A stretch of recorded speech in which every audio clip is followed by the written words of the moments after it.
Atos dos Apóstolos. Capítulo 21. Nas regiões distantes. Chegara o tempo em que o evangelho devia ser pregado além dos confins da Ásia Menor. O caminho estava preparado para Paulo e seus companheiros passarem à Europa. Em Troade, às margens do Mediterrâneo, Paulo teve de noite uma visão em que se apresentou um varão da Macedônia e lhe rogou dizendo: passa a Macedônia e ajuda-nos. Atos capítulo 16, verso 9. O chamado era imperativo, não admitindo demora. Logo depois desta visão, declara Lucas, que acompanhava Paulo, Silas e Timóteo em sua viagem pela Europa. Procuramos partir para a Macedônia, concluindo que o Senhor nos chamava para lhes anunciarmos o Evangelho.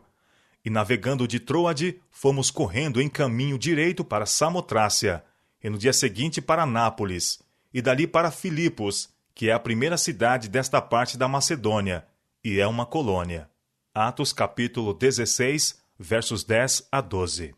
E no dia de sábado, continua Lucas, saímos fora das portas, para a beira do rio, onde julgávamos ter lugar para a oração.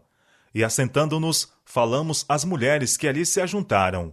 E uma certa mulher chamada Lídia, vendedora de púrpura, da cidade de Tiatira, e que servia a Deus, nos ouvia, e o Senhor lhe abriu o coração.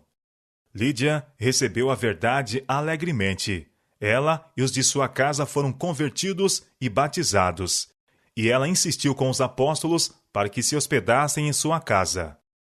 Enquanto os mensageiros da cruz se entregavam à sua obra de ensinar, uma mulher possessa de espírito de adivinhação seguia-os, clamando: estes homens que nos anunciam o caminho da salvação são servos do Deus Altíssimo. E isto ela fez por muitos dias. Atos capítulo 16, versos 13 a 18. Essa mulher era um instrumento especial de Satanás, e por meio de adivinhação dava muito lucro a seus senhores. Sua influência auxiliara o fortalecimento da idolatria.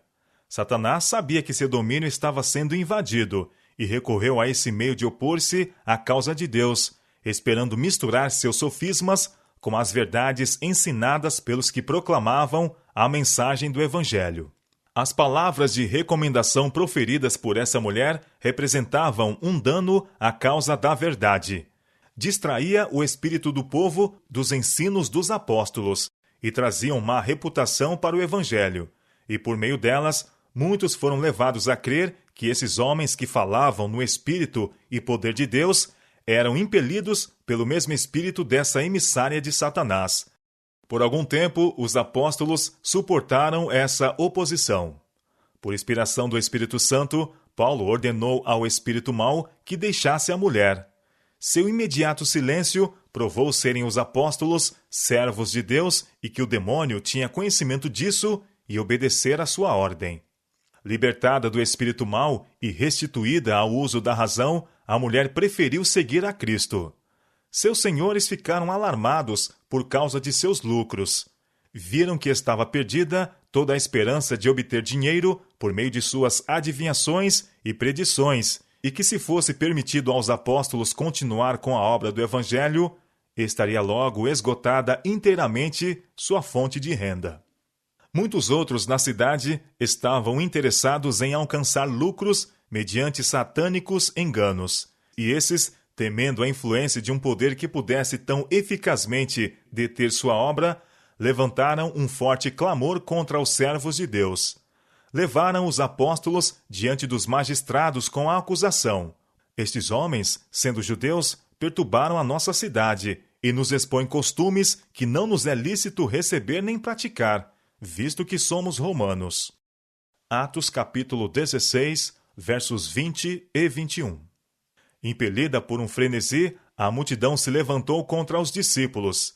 Prevaleceu o espírito de tumulto, sancionado pelas autoridades, que, rasgando a roupa dos apóstolos, ordenaram que fossem açoitados. E, havendo-lhes dado muito açoites, os lançaram na prisão, mandando ao carcereiro que os guardasse com segurança, o qual, tendo recebido tal ordem, os lançou no cárcere interior e lhes segurou os pés no tronco. Atos capítulo 16, versos 23 e 24. Os apóstolos sofreram extrema tortura por causa da dolorosa posição em que foram postos, mas não murmuraram. Em vez disso, nas densas trevas e desolação do calabouço, encorajavam-se mutuamente com palavras de oração e cantavam louvores a Deus por terem sido considerados dignos de sofrer por sua causa. Seus corações foram animados por um amor fervoroso e profundo a seu Redentor. Paulo lembrava-se da perseguição movida contra os discípulos de Cristo, da qual ele havia sido instrumento, e rejubilava-se de que lhe tivessem sido abertos os olhos para ver e seu coração para sentir o poder das gloriosas verdades. Com espanto, os outros prisioneiros ouviram os sons de oração e hinos que saíam do interior da prisão. Estavam habituados a ouvir gritos e gemidos, maldições e blasfêmias a quebrarem o silêncio da noite. Mas nunca antes haviam eles ouvido palavras de oração e louvor a ascenderem daquela sombria cela. Guardas e prisioneiros se maravilharam e perguntavam quem poderia ser esses homens que, com frio, fome e torturados, podiam ainda se regozijar. Enquanto isso, os magistrados voltaram a seus lares, lisonjeando-se de que, com medidas prontas e decisivas, haverem acabado com o tumulto. Mas no caminho ouviram mais pormenores com respeito ao caráter e à obra desses homens que haviam sentenciado ao açoite e prisão. Viram a mulher que havia sido liberta da satânica influência e ficaram impressionados com a mudança em sua aparência e comportamento. Antes ela havia causado perturbação na cidade. Agora estava calma e em paz. Sentindo que haviam provavelmente aplicado a 2 homens inocentes as rigorosas penalidades da lei romana, ficaram indignados e decidiram que pela manhã ordenariam que os apóstolos fossem secretamente libertados e escoltados para fora da cidade, longe do perigo de violência por parte da turba. Mas, conquanto houvessem os homens sido cruéis e vingativos, ou criminosamente negligentes nas responsabilidades solenes sobre eles postas, Deus não se havia esquecido de ser misericordioso para com seus servos.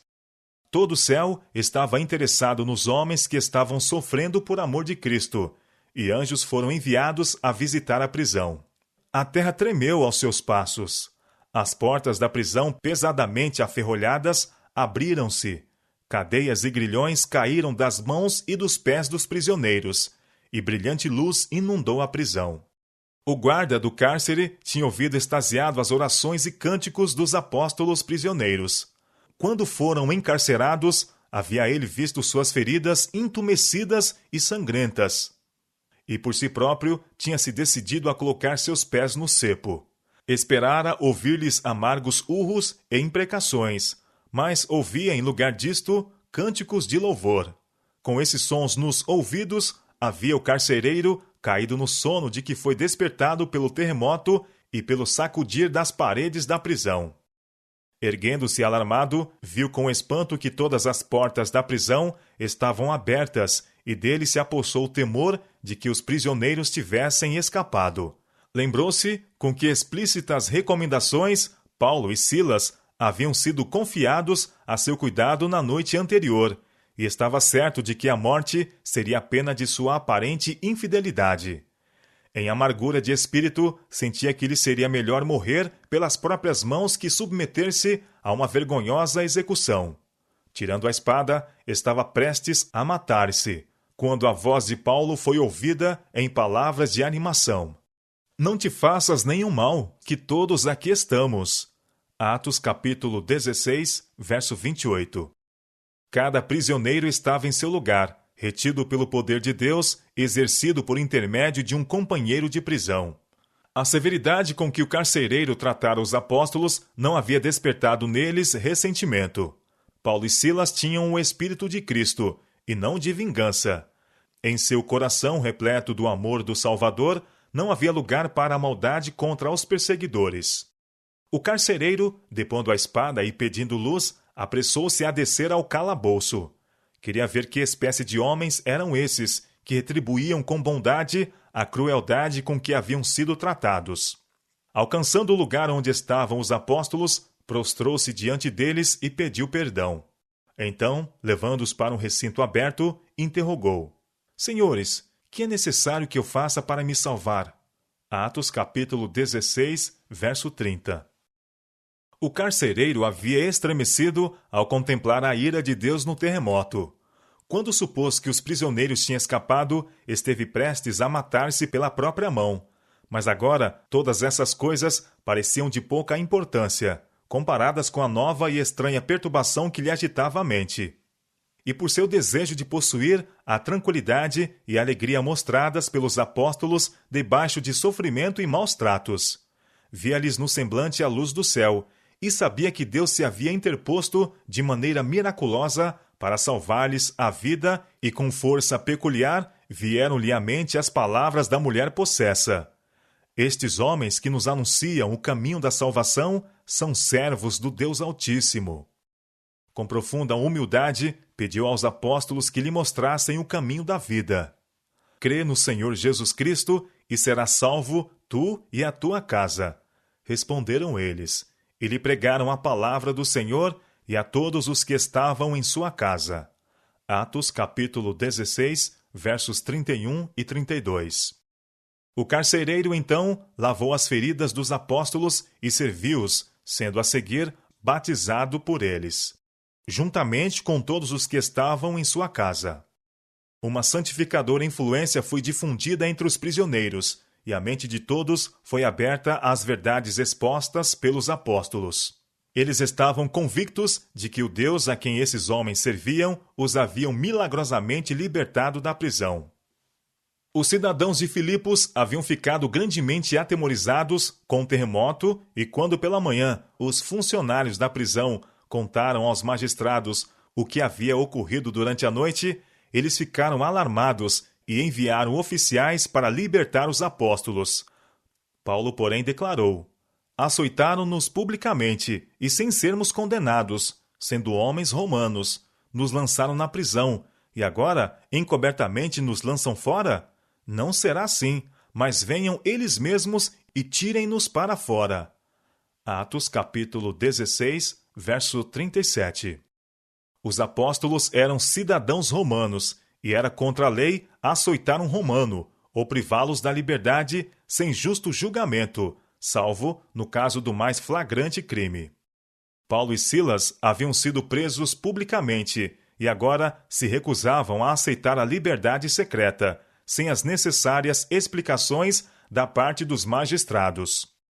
Quando esse fato foi levado ao conhecimento das autoridades, estas ficaram alarmadas, temendo que os apóstolos apelassem para o imperador.